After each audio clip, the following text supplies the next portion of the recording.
This oil price spike has all the trappings of the kind that can cause a recession. It's been really sharp and very sudden. But economists so far, who I'm talking a lot to, they're reluctant to put negative numbers in front of those U.S. growth forecasts and call for a recession. The reason, I hate to say this, it may be different this time. For one, this is the first oil price spike since the U.S. oil deficit has evaporated, and energy imports and exports are roughly balanced. So instead of sending those big checks overseas with the price spike that reduces growth from bigger trade deficits, the bulk of the extra money will stay in the U.S. Michael Gapin, chief U.S. economist with Barclays, tells me an oil shock will have negative effects on consumption, but they are less pronounced than they would have been in past decades when we consume more gas, and we should get a greater offset from oil producers reinvesting profits in the U.S. economy.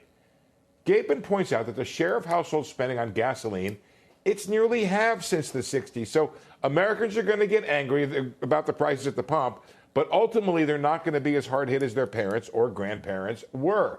The speed of the hike, it's definitely worrisome. It's the kind of spike that could cause a lot of what they call sudden economic dislocation and, of course, some pain. But the big way these spikes hurt is in durable goods. And the U.S. is so far down in auto sales because of the pandemic and the supply shocks that sales are going to rise almost whatever happens with oil. So there's a massive hurdle for the economy from higher oil prices and the commodity prices you're talking about.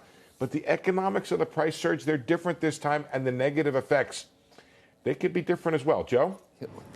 All right, Steve, yeah, we have seen this movie before, and I don't know, why we're surprised. Do you? That maybe you're going to see some type of a slowdown? I mean, I've seen numbers that are staggering about how much more this could cost people a year. $2,000 a year more for gas? No, it is correct. And you can't minimize the pain to low-income and moderate-income households for sure. But the overall economics and the accounting of the money is going to be very different. If you look at that chart, Joe, that shows we have no oil deficit, we have no energy deficit right now, it just means we're not sending these we are going to send the checks to Saudi Arabia. They're going to be collecting big checks. But it's what happens, Joe, to our oil companies and whether they reinvest that will determine how much we get back of that.